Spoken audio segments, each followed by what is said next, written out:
Bismillahirrahmanirrahim.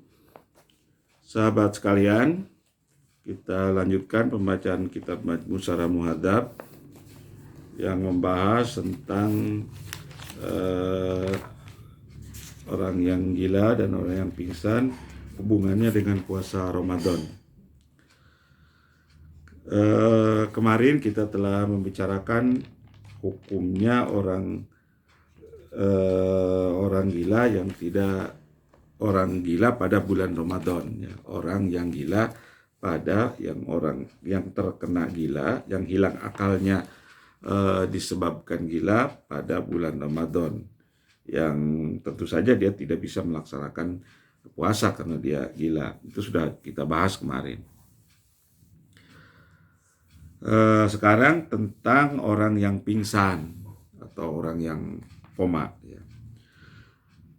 An-Nawawi rahimahullah berkata, al-mas'alatus saniyatu, sekarang masalah yang kedua tentang al-mughma alaih, tentang orang yang pingsan atau yang koma, ya, yang pingsannya lama. Al-mughma alaih la yalzamu saumu fi halil ighma bila khilafin. Orang yang pingsan la yalzamuhu saum, tidak wajib baginya puasa dalam kondisi pingsannya, bila khilafin, tanpa perbedaan pendapat ulama. Sepakat ulama bahwa orang yang pingsan, ya, tidak wajib puasa. Walana qaulun, ini tapi ada pendapat lain ini. Wa huwa madzhabul Muzani. Ini mazhabnya Imam Muzani. Anau, menurut Al-Muzani, ya. Al-Muzani ini salah satu murid Imam Asy-Syafi'i langsung. Al-Muzani ini murid Imam Asy-Syafi'i langsung. Mengatakan yasil saumul mughma alaih, sah puasanya orang yang pingsan. Ya, orang yang pingsan itu puasanya sah. Kalau dia sedang berpuasa kemudian dia pingsan, maka puasanya sah. Ya, dengan demikian maka tidak harus qada. Wa ala hadzal qaul la yalzamu shaum aidon. Tapi ada juga pendapat tidak wajib berpuasa, seperti dikatakan di atas tadi bila khilaf. Mengapa? Li'annau ghairu mukallafin. Karena orang yang pingsan itu tidak terkena kewajiban, melaksanakan syariat Islam, dalam hal ini puasa. Wa yajibul qada ala mughma alaih sawaun istaghraqa jami'u ramadana au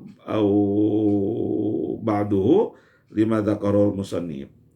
Dan wajib qada kepada orang yang pingsan itu sawaun istaghraqa, baik sepanjang memenuhi seluruh Ramadan, pingsannya selama sebulan, misalnya komanya selama sebulan, atau sebagian, misalnya 15 hari, 10 hari atau 15 hari, lima dzakarul musannif, seperti yang disebutkan oleh musannif. Harus qada, baik seluruh bulan, sepanjang bulan, atau sebagian atau beberapa hari dari bulan Ramadan itu. Wa hakala sabu wajana ibni Suraij anal ighma al mustaghraqa li jami' ramadana al mustaghriqa li jami' ramadana la qada fihi kal junun. Dan menyebutkan al-ashab ini ulama sahabat-sahabat Asy-Syafi'i, wajahan satu pendapat ini dijelaskan dan diterima dari Abdullah bin Suraij atau Ibnu Suraij. Annal ighma al mustaghriq li jami' Ramadan la qada fi kal junun. Orang yang pingsan di seluruh bulan Ramadan, selama bulan Ramadan dia pingsan, maka dia la qada fihi kal junun. Dia tidak harus mengqada puasanya. Hukumnya seperti orang junun yang telah disebutkan. Wa kama la yajibu alaihi qada'us shalah, demikian juga tidak wajib mengqada shalah. Hakadza naqala al-jumhur an Ibnu Suraij. Ini yang dinukil oleh al-jumhur, yang mayoritas ulama, an Ibnu Suraij, diterima dari Abdullah bin Suraij. Wa naqala al-Baghawi anhu annahu idza istaghraqa al-ighma'u ramadana aw yauman minhu la qada alaihi. Imam al-Baghawi menukil, ya, Imam al-Baghawi menukil pendapat yang mengatakan begini, idza staghraqal ighma'u ramadana aw yauman minhu la qada alaihi. Kalau orang pingsan itu istaghraqal Ramadan, ya tadi disebutkan di atas, dia pingsan selama 1 bulan, Ramadan, au yauman minhu, atau bahkan sehari daripada Ramadan, la qada alaih, tidak harus mengqada. Itu kata Al-Baghawi. Waqtara sahibul Hawi, dan memilih sahibul Hawi, pengarang kitab Al-Hawi, qala Ibni Suraj, pendapat Ibni Suraj, hadza fi annahu la qada 'alal mughma alaih. Pendapatnya bahwa orang yang pingsan tidak harus mengqada. Wal madhab wujubul qada alaih. Ini pendapat An-Nawawi. Menurut An-Nawawi, wal madhab, pendapat madhab yang saya tahu, kata Imam An-Nawawi, menurut pendapat saya, wujubul qada alaihi, wajib mengqada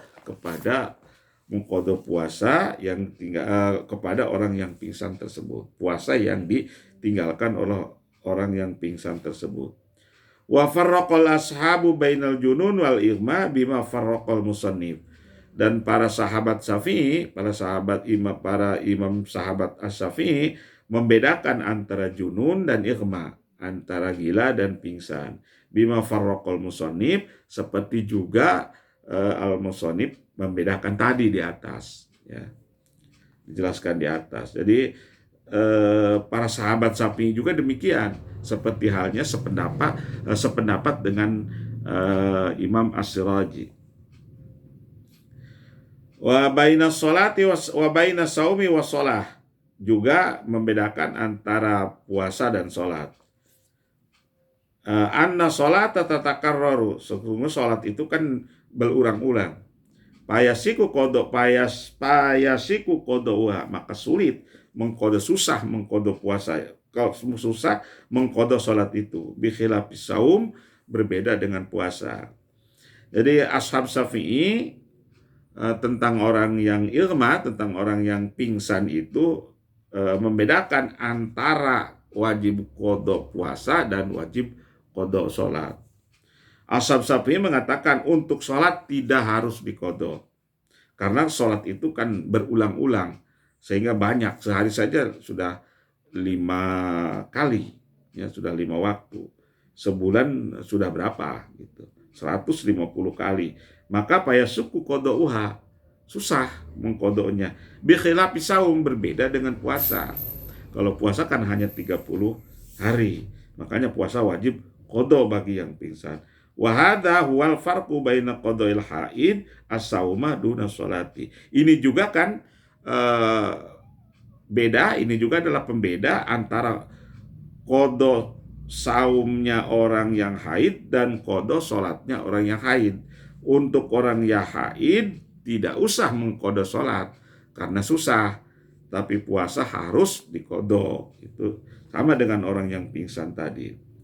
Qala ashabuna, berkata sahabat-sahabat kami, wa man zala aqluhu bi maradin aw bi syarabin aw bi surbi dawain, wa man zala aqluhu bi maradin aw bi surbi dawain syarabahu li hajatin aw bi udhin akhara lazimahu qada'u shaumi duna sholati kal mughma alaih. Barang siapa yang zala aqluhu, hilang akalnya, hilang ingatannya, bimarodin, dengan sebab sakit, au bisurbi dawain lihajatin, atau dengan sebab meminum obat karena diperlukan, au biudin akhara, atau ada uzur, ada halangan yang lain, gitu. Lazimahu qada'u shaum, maka wajib mengqada puasanya, duna sholati, tidak sholat, tidak wajib qada sholat. Hukumnya kal mughma alaih, seperti orang yang pingsan. Orang yang hilang ingatannya karena sebab sakit, karena sakitnya sangat keras, maka hilang ingatannya, hilang akalnya, hilang ingatannya. Atau meminum obat, dan minumnya itu karena petunjuk dokter, misalnya lihajatin, karena diperlukan, atau uzur yang lain, maka orang itu hilang ingatannya, maka kepada orang tersebut wajib qada puasa dan tidak wajib mengqada sholat yang ditinggalkan selama ia hilang ingatannya tersebut. Hukumnya sama kal mughma alaih, seperti orang yang pingsan. Walayasamu bitarki saumi fi zamani zawali akli, dan dia tidak berdosa dengan meninggalkan puasa pada saat hilang akalnya itu. Wa maman zala akluhu bi muharramin ka khamrin aw ghairihi mimma sabaqa bayanuhu fi awali kitabis shalah fayalzamuhul qada'u wa yakunu athiman bitarki.